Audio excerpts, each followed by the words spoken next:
This podcast is brought to you by RYYZN, Make Life Work Out, a health and self-development platform dedicated to helping busy, everyday Kiwis manage their physical health and upskill their mental well-being. Through sharing relatable and practical content from health practitioners, as well as showcasing interesting stories from interesting people. For more shows, content, events, and coaching, head to our website, www.ryz-workout.com.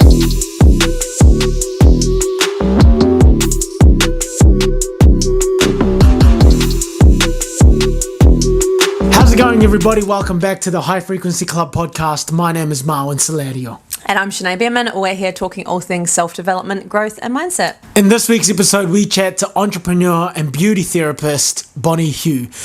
She shares insightful perspective on the shame-based marketing that dominates the skin, wellness and beauty industry, as well as effective, low-barrier skincare routines that will suit females and males. And Bonnie also shares her thoughts on what she thinks makes a great team member and what she looks for when recruiting new staff. She also shares her learnings in business and how these apply to her day-to-day life. We also chat about some common myths around applying sunscreen, how often you need to exfoliate as well as cleanse. So if you care about your health and wellness, it's important to not ignore the skin, the largest organ in your body. Yeah, lots of valuable tips in there. So be sure to let us know your thoughts once you've had a listen. Make sure you're following along at the High Frequency Club on all your favourite audio platforms, as well as Instagram and YouTube. Enjoy the show. Bonnie, if we had to ask your family how to describe you, what do you think they would say? Oh, this is a really tough question because I think my family hasn't actually really known the real me because I've been away from them since I was 17. So this is actually a pretty sensitive topic to jump straight into. Straight in the deep of it. Welcome to the High Frequency Club. My parents actually still think I'm still in my early 20s, even though we communicate regularly. So that's something I'm working on to build with them, to get them to really see and feel me in person when I go home soon in September. So awesome. And what would your colleagues and your staff members say about you? How would they describe you? Energetic, always looking for self-improvement, a little bit more gentle than I used to be. Yeah, that's the feedback I got a lot from people that are close to me. And what about your friends? How would they describe you? Caring, giving, fun. It's trippy how there's like similarities and little nuances between all those three, right? Like, yeah. It's still the same Bonnie, it's just everyone's got a different, I guess, perception of you based on the masks, for lack of a better word, that you show them, right? Yeah, I think most people see most sides of me. I don't tend to hold back. Like we were talking about setting boundaries with stuff. I do set boundaries, but I am showing them the authentic side of me. There's nothing they feel like they don't actually know what's going on in the back end. I think sometimes people think you, like as a boss, you need to kind of establish that authority or that image. But actually, if you are vulnerable in a healthy way and then your staff can see what's going on behind, you can tell them, you know what, actually I'm struggling a little bit in my personal life at the moment. I'm not at my 100% right now. That's why this work project, I'm trying my best, but I can't push at the speed I normally can push. So instead, your staff just think, oh, she's lazy right now. They would have more understanding of why I'm not functioning in my full capacity. So Yeah, and probably almost more relatable. I think if your staff, you've got that connection and openness with your staff. Yeah. Like you said, you're not sort of enforcing that power and authority of like, I'm your boss, you're my employees. Yeah. They're going to be more open to talk to you as well about how they're actually feeling about their work or their work environment. Exactly. And all that kind of stuff. That healthy vulnerability in workplace, I think, is something people don't usually talk about. Yeah. So you've lightly touched on that you've got staff and you're being a boss and stuff like that. Did you want to take us back to some pivotal moments in your upbringing that has made you be the person that you are today? I think I was always quite rebellion. When I see like bullshits in like at school or in people that had more authority than me, if I see something that is not right, I would call it out since a young age. And I think that's something I've always held pretty close to me growing up. And then in my career development as well, I think that's something I always do that brought me to where I am today. And I think that's going to be kind of related to some of the question that you're going to ask me later today as well. So when I see there are issues out there, I don't just shy away from them. I talk about these issues with people and address them and try to do differently. When I do my business, I try to avoid these bullshits. Where do you think you got that from? Like, was that a trait that like your mother or father role modeled to you? I guess my parents were really strict when I was younger, so maybe that made me quite rebellious. So you can use it in negative ways or positive ways, and I think when I was younger, probably there were some negative ways I expressed that as well. But I think as I'm older and a little bit more mature, I'm mostly using it in a positive way now. So you mentioned off air that you moved from Shanghai, China to New Zealand when you were 17 years old. What was the move? What was why did you move? This was an interesting question. It was a very like innocent reason why I wanted to move. I wanted to do double season snowboarding.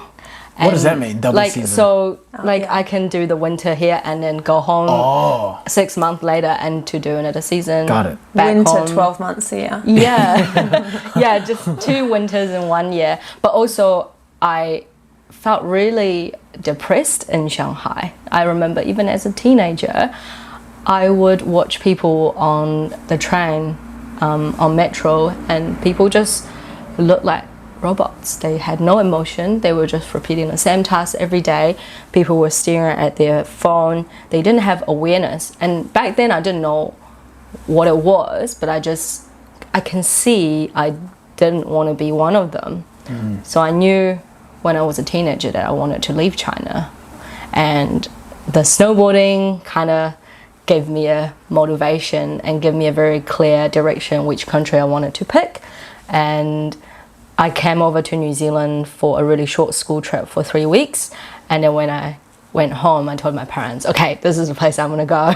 And I quit school in China first before I even applied for anything here. I think I've always been a really stubborn person. And then when I set my mind to do something, I just do everything I can and go for it. And it all just happened. Where'd you go, Mount Ruapehu or Queenstown?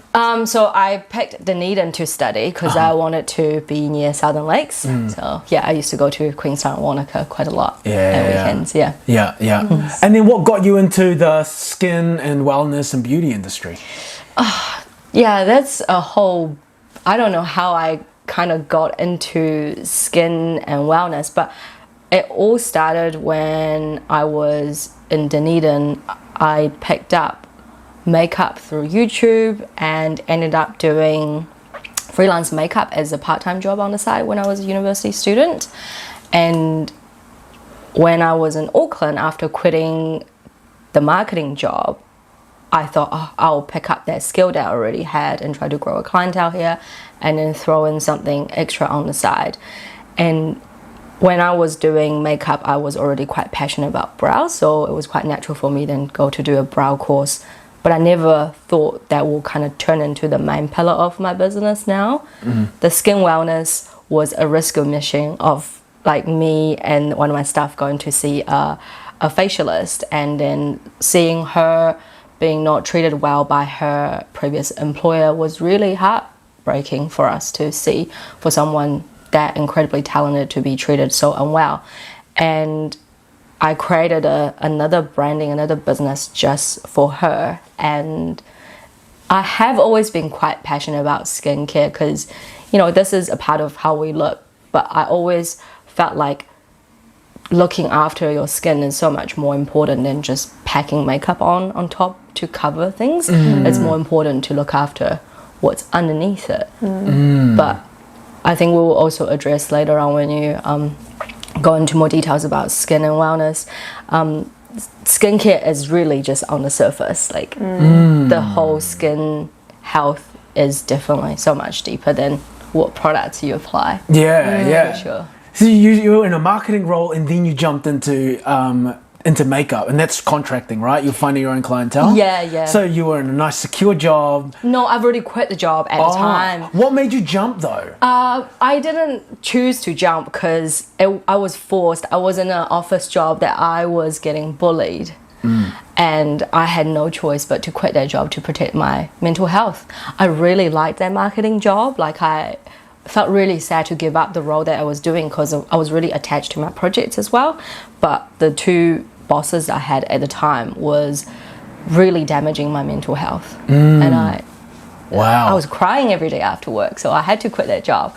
So this whole business that I ended up creating, or at the start I was just being self-employed, was not by choice. It was an accident, but now I'm so thankful for what they've done to me to lead to where I am today. And in the position where I am now, and for the things I've gone through in life, this is one thing I always tell people now. Everything bad had happened in your life, don't look at them as something bad that had happened, because they were the opportunities you got given to then really grow. So, you know, something bad happened, we can always be like, oh, poor this, you know, but they are actually opportunities if you take upon them and work on top of that. And then if you look closely, there's always something good coming out of those situations. So. Yeah, you're so right. And times of turmoil, when as soon as you start to accept the situation for what it is, the opportunities will start to arise for you. But it's important to accept it first, otherwise you just end up, you can easily get into like victim mode. Victim mode of yourself. But sometimes you might get stuck in that victim mode for a long time, but you know, time will heal, and then after years, maybe sometimes you look back, you might see the situation quite differently. How long did you persevere in that job before you're like, fuck it, I'm out of here?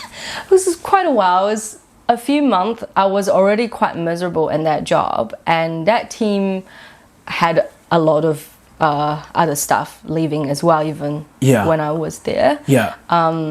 But yeah, at one point I was just like, I can't even bring myself to go to work anymore. It was that bad. Like each day you're just so drained. You're like, oh my God, like I don't want to go to work today. It's not just a mental thing anymore. It starts to make you feel physically unwell. Sick. Like you feel sick in your stomach. You like would shake sometimes thinking about the situation happened at work. It's that toxic. That's when I quit my I was job. about to ask you the question. And sorry, before you start into that, Chanel, I'm delving deep into this because I know there are a lot of people right now in this situation, you know? So yeah, why don't you explain when you're in that? Yeah, because I was, again, not happy with my job and my work, but I kept thinking, oh no, I will work out what I'll push through, and in the meantime I'll think about what it is I want to do, because I've always thought, you know, I would be a physio forever. So I was like, no, I'll have to take time to think, and I'm obviously not going to quit my job and have no income. But yeah, it got to the point where I was struggling to get out of bed in the mornings. Like the only times I would get out of bed was if I was going to the gym to teach a gym class beforehand, and then even then I would just be lingering at the gym, and I kept thinking like, oh, I've got to go to work, I've got to go shower and get ready for work, and I just wanted to stay at the gym. And then there was same mornings when I just would lie in bed, and then I was like, if I don't leave in the next 5 minutes, I'm going to be late for my first client. And it was only like my personal integrity that I was like, I don't want to be late for my first client, that made me go. But that was just happening more and more often, that I was like, no, I've got to quit, and then I'll go from there. And I was just like, you've got a bit of savings to get you through. Take that time to work out what you're going to do. And that was kind of during COVID, so I was lucky with those few government handouts as well that got me through. It gets to a point, right, where the pain of the unknown is much better than the pain of staying where you are. Suffering from the existing job. And also when you're like, because some people will just keep thinking, oh, I'll stay in this while I'm figuring out what else I can do so I can still have income while planning what's ahead. But when you're in that state, you're actually quite incapable of... Yeah, you don't have the energy. You're not inspired. You're not creative or motivated. It's really hard to think of, you know, what else you can do while you're in that very not a good environment. Yeah, at all. not in a good state. Yeah, it's hard to, like you said, have that inspiration or that energy or capacity to be thinking of what else would I be doing, because you are just like, oh, I got to one, I was like, man, I would love to even just be working at Countdown right now, or a cafe, or anything, doing whatever, like anything that would get me out of here. So anything was better than that. Yeah. So you created, from the marketing job, created a company. What was the company? What was the brand that you created? At the start was just my name. It was Bonnie Who Nails and Makeup. Like, I really didn't plan to start a business. So as I kind of went along, I was like, oh, I probably should start making like a brand name instead of just Bonnie my name. Artist. So yeah, I thought about Index Studio. I wanted to have a name that was kind of related to nails at the time, because that was still the main focus of the business. But I wanted to be also non-related to nails. Like, the name can be for anything else as well. Like index finger, you know. That's how I kind of started. And yeah, it just organically grew over the years. It was just me, and then I hired one staff and hired one more, and now we've got a team of 6 of us together. Wow. And you've got a second company brand, right? That is in the same space. So, but it's in the same space. Yeah. And yeah, the main brand is Index Studio, which we do brow shape and tint. We try to keep things very natural. And then Skin Mama, which is a holistic facial studio, and we focus on the massage side of facial. So it's almost like a massage therapy for the face instead of gadgets and machines and active skincare products. So we focus on just back to basic manual work. I remember you saying off air before that the reason why you ended up getting more and more staff was because you were like booked out for 6 weeks. You're like, oh shit, this isn't good. I need to get more people in to serve these people. What do you think made your brand and your practice so good that you would book out so much in advance? I think there are 2 main reasons. One was obviously like the work that we've provided. I've always been quite a perfectionist myself, so I've always thrived to figure out how can I do this service even better. So our service was constantly improving as, you know, new trends, new products come through, and very high quality training as well within the team. But I think the most important thing was actually the heart, the warmth that we've provided, the relationship we've built with clients. So both myself and my other staff, it was just 2 of us at a time. We both really cared for our clients. We built genuine friendship with our clients. So people come back for a chat. I would say we were almost like beauty therapists. We were like therapists for a lot of people. And also our clients were therapists for us too at the same time.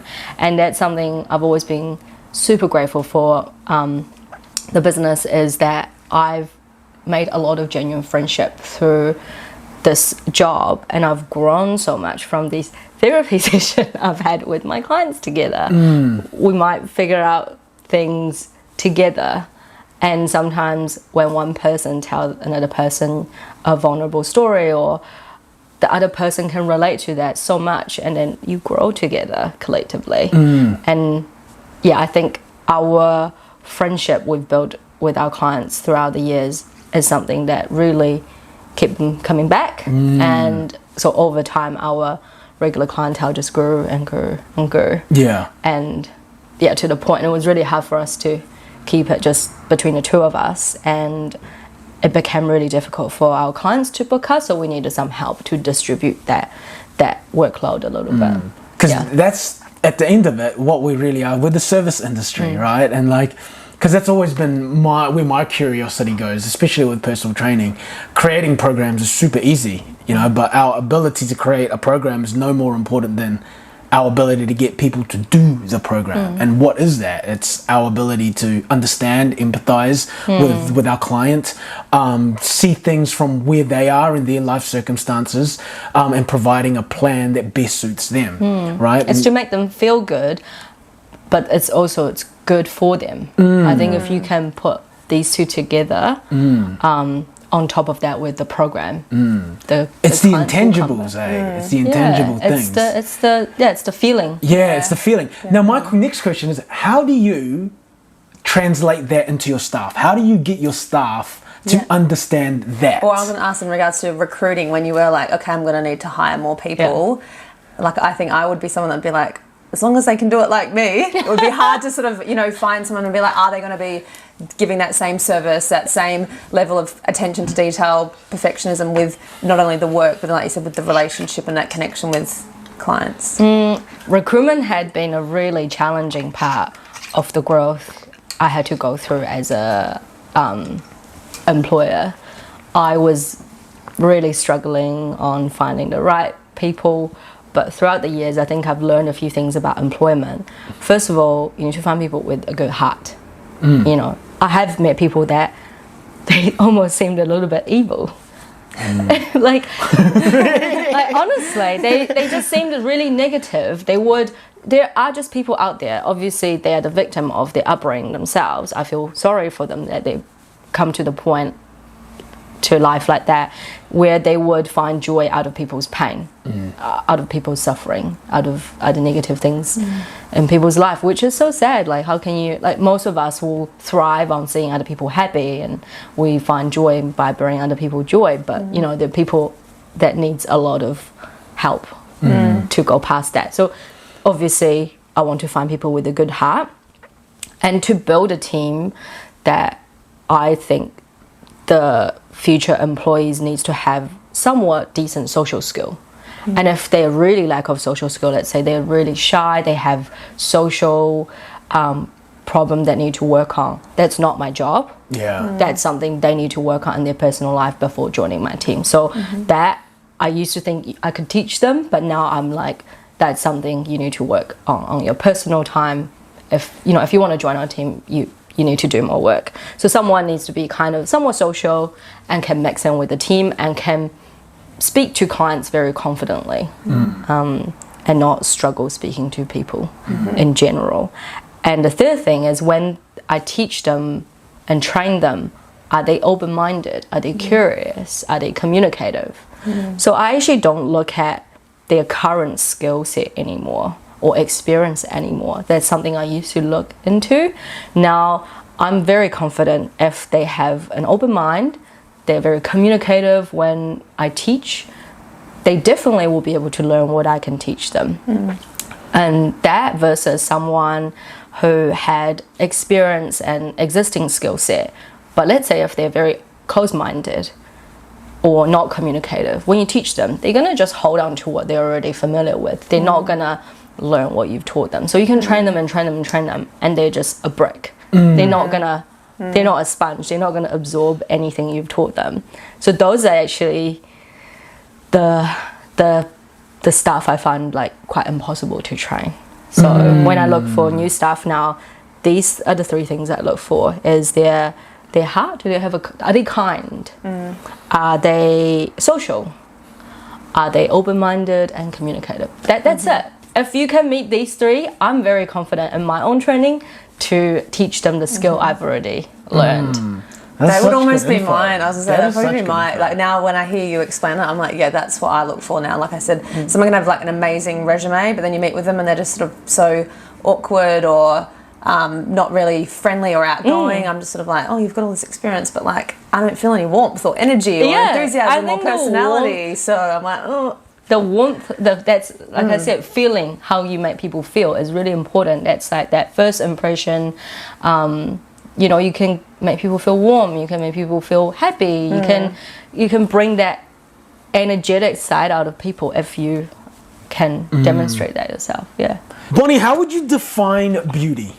Beauty, really good question, because I think beauty is something that from marketing and society, we've been told that we should look at the outside. When most people talk about beauty, they think, oh, how you look. But I really thought about that. Let's say you meet two people. One person look like someone from the magazine, like look really good on the outside, but you talk to them, they might be really cold or rude to you. You go home, would you tell your mates, oh, she's a really beautiful person? Would you say that? No. Yeah, because that person makes you feel shit and horrible and rude. Like you just don't even want to ever be around them ever. It doesn't matter how they look. But let's say you met this, let's say someone middle-aged, like a mum, but she's really warm. She might dress really non-fashionable, but she makes you laugh and make you smile and make you feel just like she's like a hug as a person. And you might go home and be like, I met this beautiful woman and she was so kind and nice and she taught me good values and morals as a person. Like, you would describe her as a beautiful woman. So I think beauty is definitely the heart and how you make people feel. You're so right. I've never compartmentalized it in that way. How would you define wellness? Wellness, to me, I think it's how you feel, how you move. Are you capable of doing the things that you want to do in life? And I think, again, the marketing, the industry really try to make us focus on the look, the body weight, body fat, but actually it's just how you feel inside. Like, do you feel good? Do you feel capable of doing the sports that you've been wanting to do? What did you go through a process or a journey where your metrics of success were the outside, was the aesthetics, and then you're like, you know what, there's something much more deeper and much more important, which is the feeling of it? And if so, can you describe that journey for us? Yeah, of course. I think when we were younger, we usually would kind of get influenced by what the society or the media has told us. And growing up, the media had always told us it's about the outside, how you look. And then your wellness is how much you weigh and BMI, body fat percentage. And so, of course I was influenced by those. I have been through phases where I was really focused on how I looked and on the outside. I was focused on the scale at various points of my life, and a lot of us have been through this journey of training for the look, right? I want to look impressive. That's the reason I go to gym, or I eat just so I can achieve my weight goal. A lot of us have been through that, but now I definitely eat food that I know make me feel good, that it's good for my brain, good for my gut.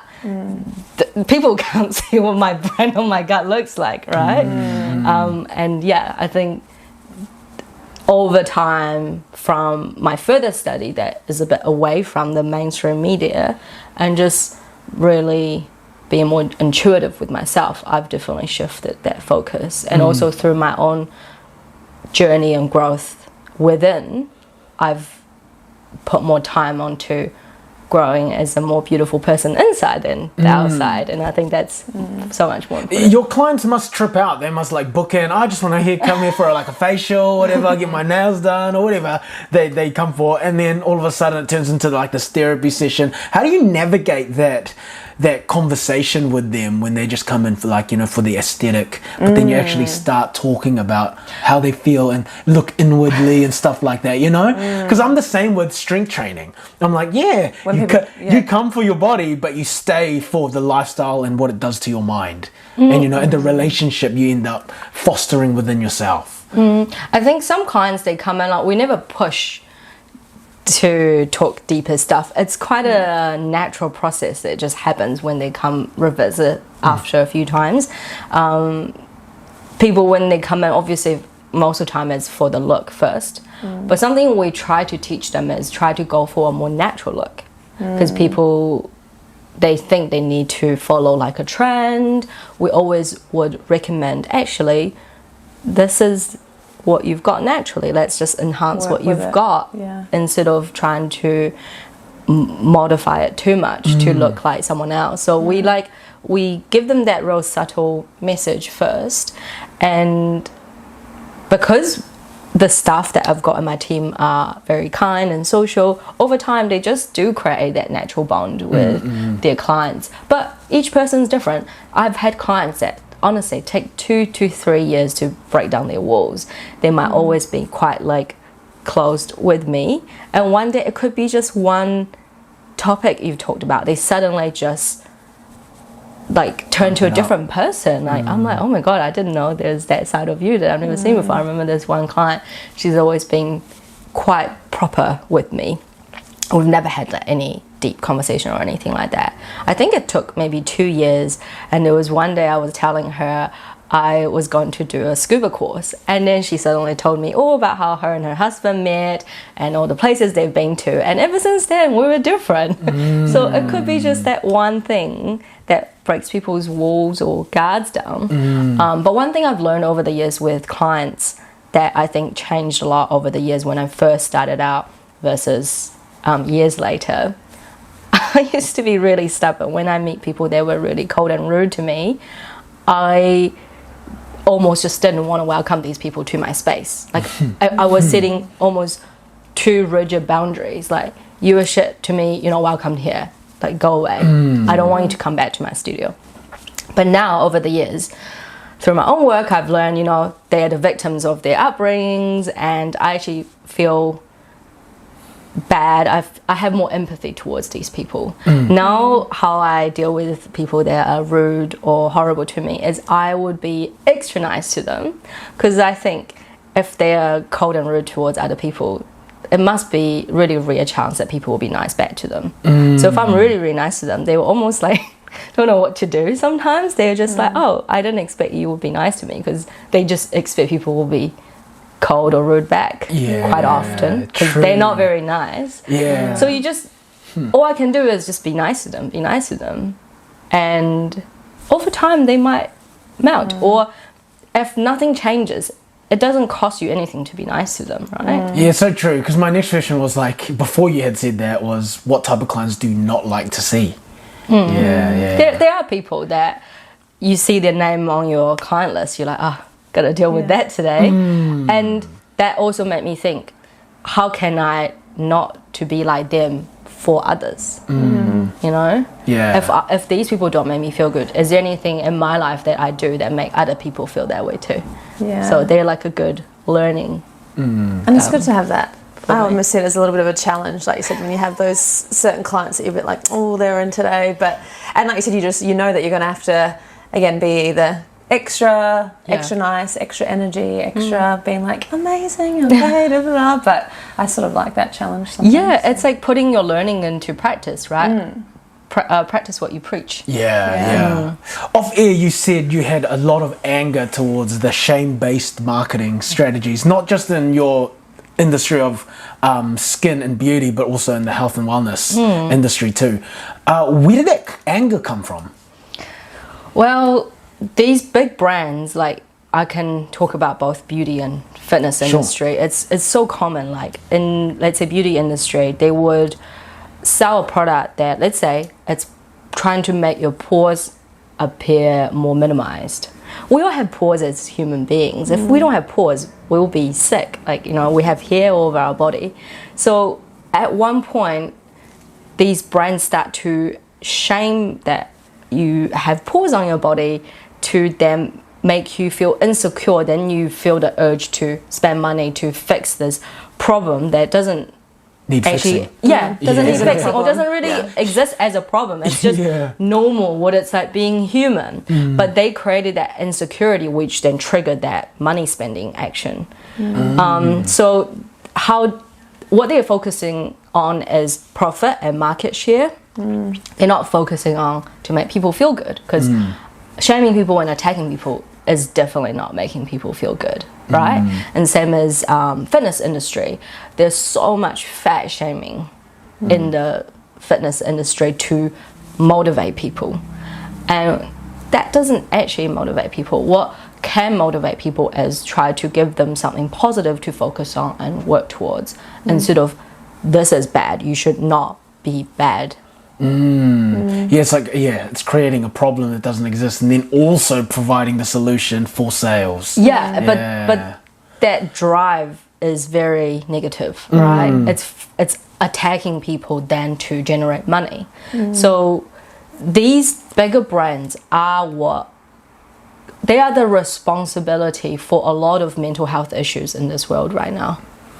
So they should hold accountability. That's why I'm angry towards them, because I think if more brands can come from helping people point of view, they come from making people's life better. If that's their focus and drive, then generating profit because people believe in your goal, they want to be aligned with that, therefore they spend their money. That's different versus shame-based strategy. So yeah, I hope more, especially bigger brands out there in the world, can set their intentions more positively to actually inspire people, influence people in a positive way instead of just bringing people down or make people think they should focus on all these outside. How do we, because a lot of these marketing campaigns are so subtle and like they get into your subconscious without you actually, you know, they're so indirect with it. And you don't realize that you're fostering that type of relationship with yourself. How do we identify a shame-based marketing campaign? I mean, we don't have to shame anyone in the brand, but if you want to, how do we know, you know? I haven't thought about that question. I think that's just your intuition, right? Like, if it's making you feel bad. Yeah, if they bring up a problem that make you feel, oh, should I be doing this? Because now I feel like I have a problem. Before they mentioned, I didn't even think that's a problem. But now I'm like, oh, apparently freckles are bad. I need to get this product to cover them up. Or like, or my eyebrows are not good enough. I need to use this. Well, okay, let's flip it. What's the opposite of shame-based marketing? Inspiring, aspirational-based marketing? Like, what does that look like? Informative. So if they're being educational, delivering correct messages, and you're like, oh, that's really interesting, I want to know more. What products do you have that support your teaching? I want to be a part of that. So that's a really positive way for me I want to spend more money to learn more and to do these things that I got taught that was good. Because there's a lot of physios that you see online that do a lot of shame-based marketing, right? Yeah, just over, again, things that are not really problems, like, oh, if you're squatting and you've got a hip shift or your knee's dropping in, you need to fix that. And when, like, that's just normal. It's normal if you're lifting a weight that's challenging for you, that your form's going to falter slightly, and that's, like, but then they it's quite make clickbait people so, kind of, right? Clickbait, and just makes people really hyper-focus on all these, like, little things, and then, buy my program, buy my this, buy my that, to fix it. And it's like, people don't need to. Like, that's normal. You're trying to, monetize and profit off things that are literally normal. I think there are some brands out there delivering like good education and information, but also those people that you've mentioned, they're not overall educating in a broader way, but they're just like picking little problem and make themselves seem wiser and better than anyone else. Make them, they'll be like, oh, this is not often talked about, it's overlooked. I'm like, it's not often talked about because it's not an issue. Like, are you sleeping wrong? That might be why, blah, blah. And I'm like, there's no such thing as sleeping wrong. Like, how do you see the shame-based marketing manifest in people that come to you for your service? For example, like the facial side of the business from Skin Moment, people would come in worrying about their wrinkles, which again, it's a natural process of aging. We're human beings. Of course, we're gonna grow wrinkles as we grow older, and some people might have more sunspots or slightly deeper lines because they've been outdoor in the summer, which is good. That means you've been active in your whole life. And I think what your skin is like is definitely a reflection of your lifestyle. That shouldn't be something be shamed for, and we should accept and learn it's a part of us. So, what are your thoughts on like fillers and Botox? It's not sustainable. What does that mean? Because those treatments you have to go top up every 6 to 12 months. I could not imagine, at least on myself, to keep injecting things into myself for the next, let's say 50, 60 years for every 6 months. Jesus. Like when you think about it, because when they sell you this treatment or service, they sell you that instant result. Right now, you do this, you'll look younger the next day. But they don't talk about the side effects. They don't talk about how long this actually lasts. It's only this many months. No one would tell you, hey, you know what, if you get this, the next 50 years actually you need to come in every 6 months. Like, no one ever talk about that with you, because that's, if everyone think about that, no one's gonna go buy their products, right? How much is it? Not that I want it. I'm just asking. I have no idea on top of my head, because it varies between clinics and clinics, I believe. And I find it's one of those things, like, sometimes same with like fake tans, fillers, Botox. Fake tan, it's sometimes like the topic. eyelash extensions. It's one of those things that once people like get it, like it's usually subtle, but then I think they're always like, no, but it could be more. Like I want a little bit bigger, and then they don't realize that they're walking around with like they look like they've been stung by a bee, but it's just because they go further and further, or they just first get like, you know, some like slight eyelash extensions, and then it's like, no, I want bigger, I want thicker, I want more, and then it's like they've got butterfly wings on their eyes, and I'm like, natural, just like you said, enhance just what you've got, accept what you've got. You don't need to be, because I think often that is, it's like it's they're trying to, I don't know why you feel the need to like to look a certain way, right? Yeah. Because we've been taught that bigger lashes are more attractive. We've been taught bigger lips are more attractive. We've been taught looking more tanned is more attractive.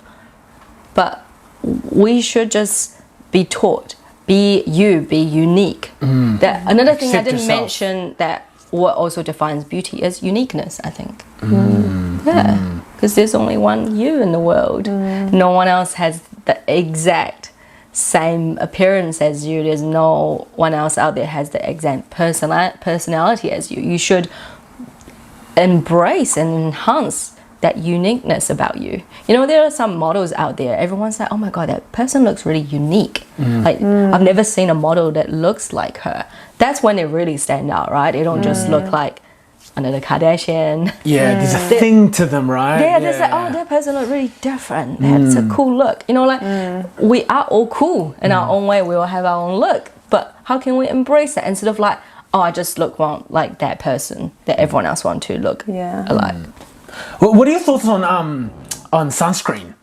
I'll just leave it at that and let you answer it. Yeah, this is actually a really hard question for me to answer even. Well, there's physical and chemical sunscreen. Chemical sunscreen, they work by dissolving into your skin and it absorbs the UV ray that comes in. The physical sunscreen, it creates a barrier, so it reflects. It's like a mirror that bounces off the sun before it even contact your skin. There's been a lot of study has been done recent years that chemical sunscreen can cause a lot of more long-term health issues like cancer. That's why I ask. So I do believe physical sunscreen is better. What do you mean physical sunscreen and chemical sunscreen? So there are two. So they both can be seen as lotions. Oh, okay. So for example, let's say the ones you buy from supermarket, most of them are chemical sunscreen. Okay. So you apply it, they get absorbed into your skin, and when the UV comes, they like kind of breaks down the UV damage while it's within your skin. They like the chemical will absorb it. Right. If that makes sense. Okay. It actually still generate heat in your skin as well, but it's also working on deeper layer, which means that surface layer is actually still getting some level of damage. Right. Versus physical sunscreen, it's like, imagine you're holding like a mirror, and it just bounces off from the surface, and then it gets washed off. But the negative side of physical sunscreen is that some of the zinc can look very white.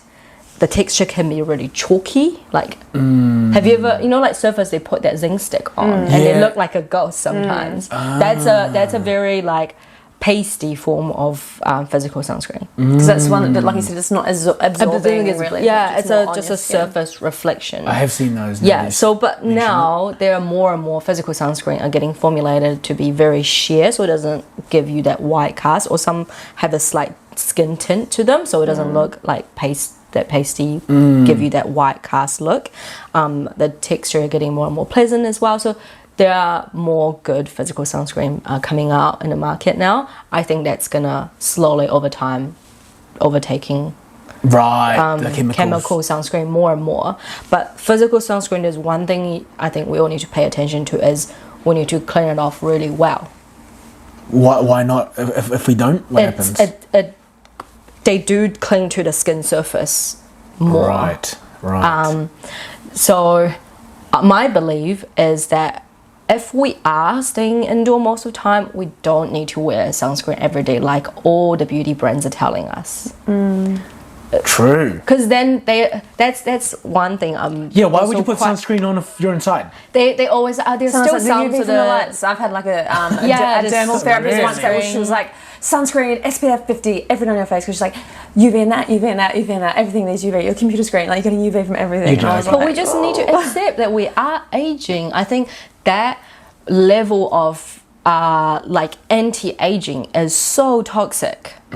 We just need to accept that we are humans, we're gonna grow wrinkles, and that's fine. And that acceptance is something that I haven't seen in this industry. It's like wrinkles aren't tolerated. It's bad for you. We need to, everyone need to wear protection to stay away from that at all time. But wrinkles aren't dangerous. It's normal. It's same as grey hair. Like you're eventually gonna get it. There are obviously sun damage that can cause cancer. That's a whole nother story. Like we obviously, if we are being outdoor, we're gonna be in direct sunlight, we're gonna be outdoor for a long period of time, definitely wear sunscreen and reapply 100%. But if you are staying indoor most of the time, if you're gonna put sunscreen on, you are then creating a routine that you need to cleanse more, and which over cleansing, using too much skincare product is one of the main problem that we all have in skincare at the moment in this society. What does that mean? Because I wash my face, I exfoliate every single day. How is that? That's too much. Is it? Yes. No, I don't exfoliate, I cleanse. Because it's two different things.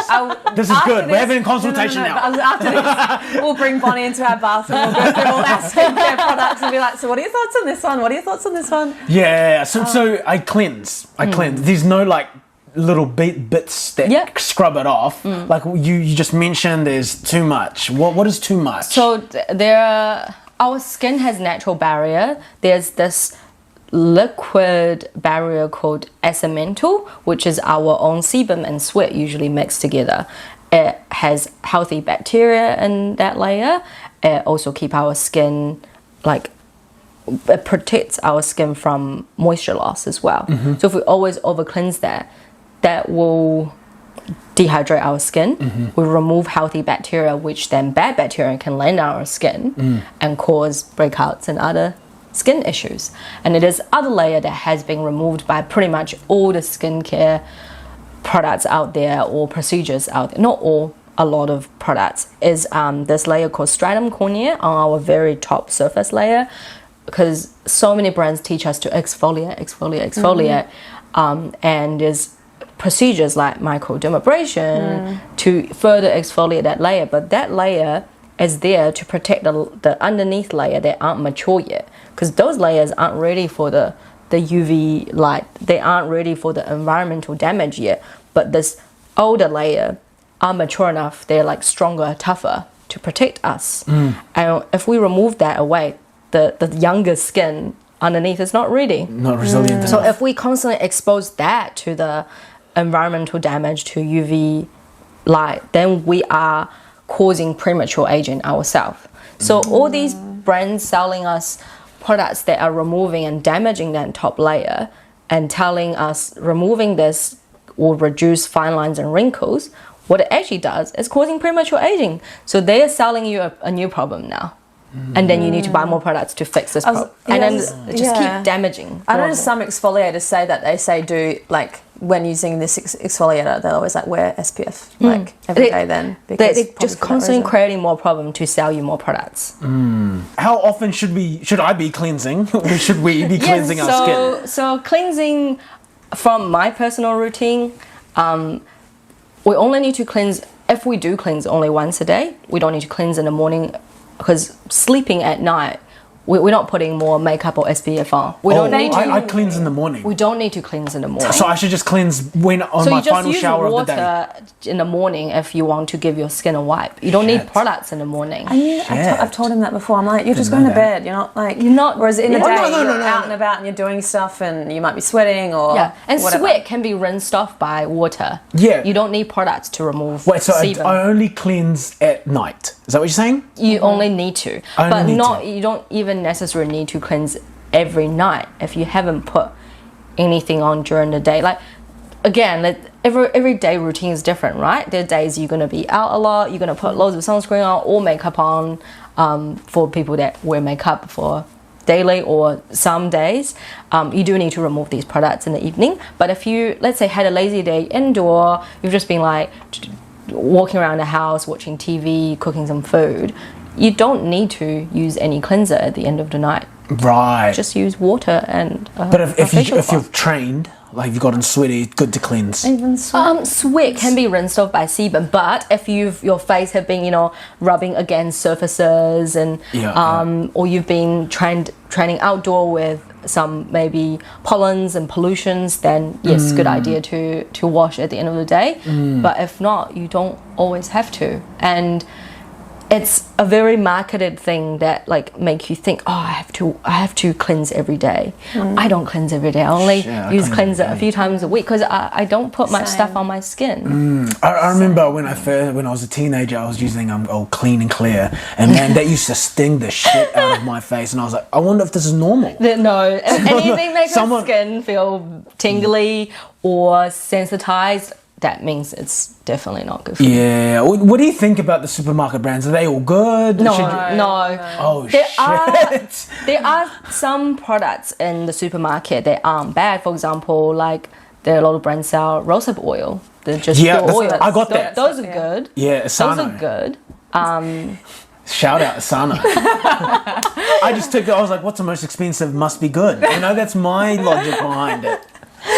That is a very it's a marketing strategy. So brands out there, they sometimes put the price up to make you think that must be premium. Yeah, exactly. And also make you feel good that you are taking care of yourself, right? You're like, oh, I'm treating myself with this expensive thing. There are more natural brands, like even with deodorants, like natural deodorants that you can get at the supermarket, whereas for a while you can only get them at like certain health shops. Or one of the best deodorant, you guys are in like health and fitness industry, is this, well, I won't mention a brand, but this little tube, and you put this paste like after freshly showered, it will last like 2 days or more. Oh, wow. It works by killing the bacteria with this silver ingredient, and you only need like a pea-sized one.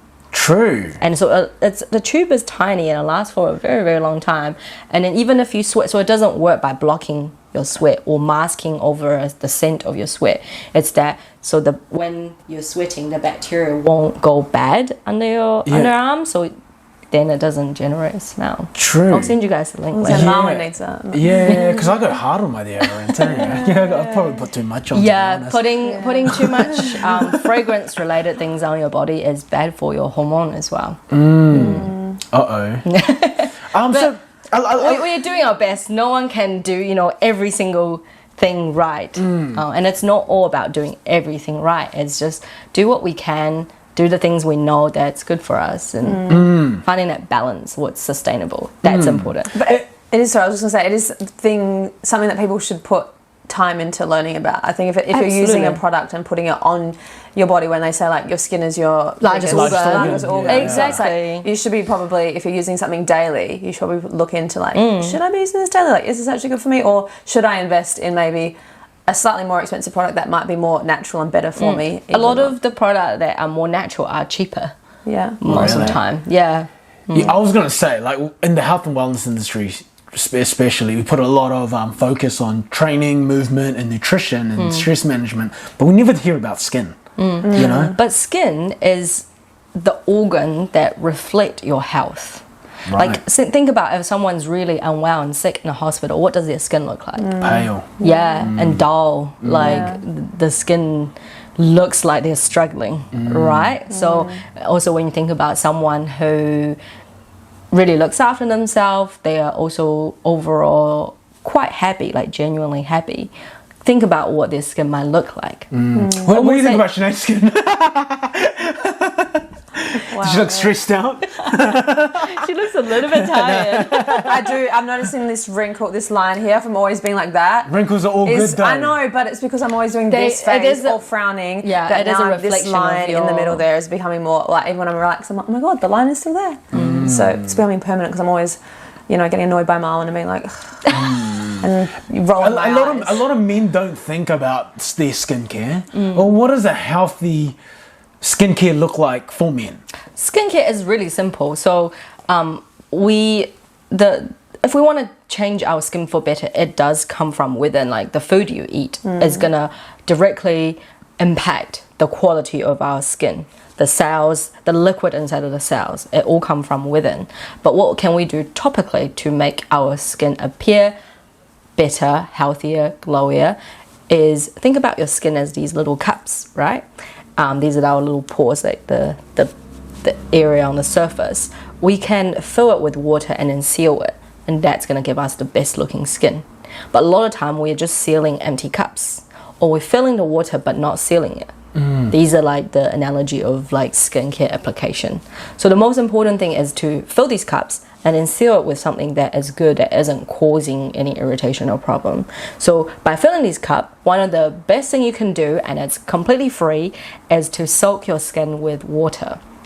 So you can get some cloth, soak your skin with this damp cloth for somewhere between 1 to 3 minutes, and just let your skin absorb all this water. Or if you're really running out of time, you can use a mist to somewhat fill these cups a little bit. It won't be as good as the soaking method with a cloth, but you can do a little mist and then apply either a moisturizer or an oil on.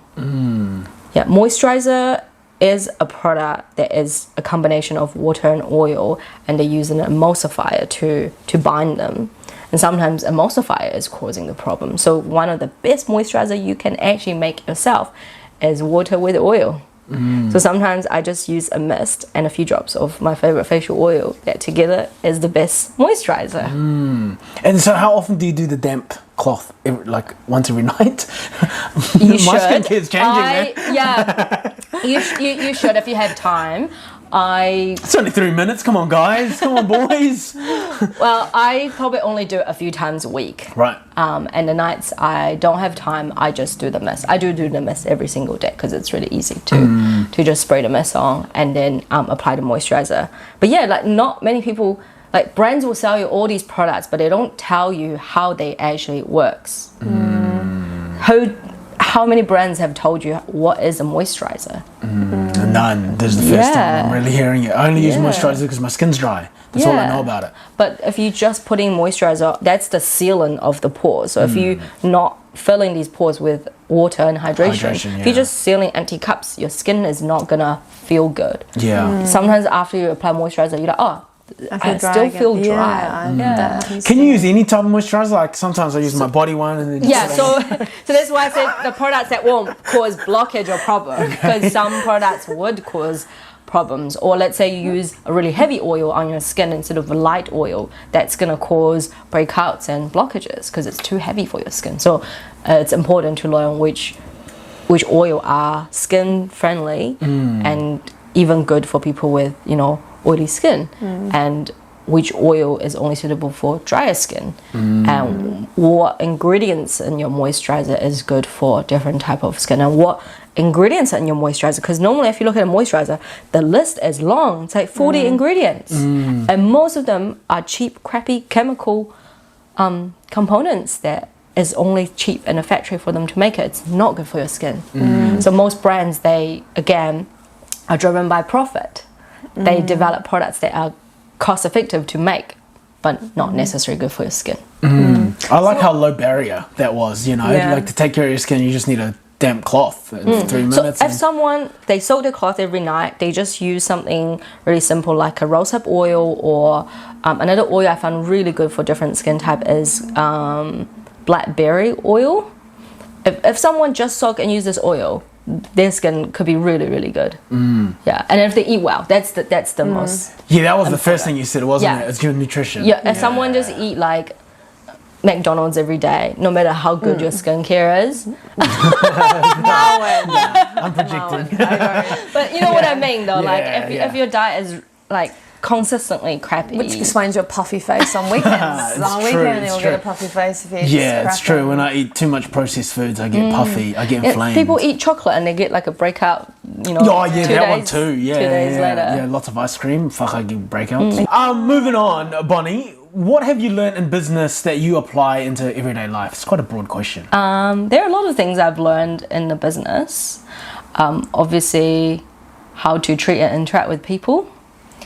I've learned a lot of financial tips for myself. I used to be very financially unorganized as a person, but because of business, I have to set money aside for tax, GST, stuffs, holiday pay, my own holiday pay, rent. So each week I set money aside for all these expenses, and what you see is left in the business is what you've actually got left. So I've really adapted that to my personal life, which has helped me tremendously. So everything that you spend, whether it's a monthly cost or yearly cost, you can break it down to weekly and set those money aside every week to like dedicated accounts. So I have like so many saving accounts created for my personal account, and that's been super, super helpful, because sometimes you realize, oh wow, that's a lot of money you set aside each week if that's something you do monthly, or even like a hair appointment for girls, you know, it's quite expensive, and you set aside, you realize, oh wow, that's $30 a week, that's quite a lot actually, like you know, you get a more real feeling of how much these things you do in your life actually cost. Yeah, I have the same. I have different accounts. Like I've got a car account, so whenever my car breaks down, which is often, I just fuck it often. It's already in that account, and it doesn't feel like I'm really spending the money because it's already allocated to that. Really, so there's a psychological thing to it. So yeah, that's been really helpful from the business, and also patience. I think before the business, I was a very impatient person in general. Always wanted like instant result or instant gratification. And then with the business, I really learned things take time, and you just got to be patient and just keep believing in your vision and just keep going. And if you keep staying consistent, things will happen, things will change over time. And I agree. You need to keep holding that firm beliefs of yours and just keep putting in the work. Doesn't matter when the result come, just keep doing the work and then the result come. Yeah, a lot has to be said about perseverance. Just a few more questions, 3 actually. The next one is what is something you need help with? Prioritizing my sleep. That's something I don't know why, out of all my health related habits, it's something I find really hard to get on top of it. I'm such a go kind of person, and in the evening, like I fall asleep really fast, but I have trouble taking myself to go to bed because I feel guilty that it's time to go to bed. I almost feel like I want to do more, I could do more, which then it's also related to be more gentle with myself, be a bit slower, because I think just the society in general is very fast paced, and all of us are always doing a lot of things, and work, life, social, family, everything is really like demanding. So learning how to slow down is something I think all of us need help with, and be more gentle with ourselves. So how do you do that? Because how do you do that practically when it's time to go to sleep? How do you slow down? The reason I'm struggling because I don't really have a good routine to slow down. Sleep routine, everyone has a morning routine. Not many people have a night routine. At the moment, I'm doing journaling in the evening just before I sleep, and then I feel like that's a really good way to reflect on my day. To offload thoughts. It's all written out. I don't think about that, and also have more gratitude. And then you go into little details, and you just think of things that you probably would just move on to next day if you didn't write it down. Definitely bring a lot more awareness to me. So I think that's a new routine I've been doing like in the last 10-15 days or so, and it's helping me to wind down the evening. Like if I do that, I'm going to sleep afterwards. So it's been really good. I want to keep doing that and do that earlier as time moves on.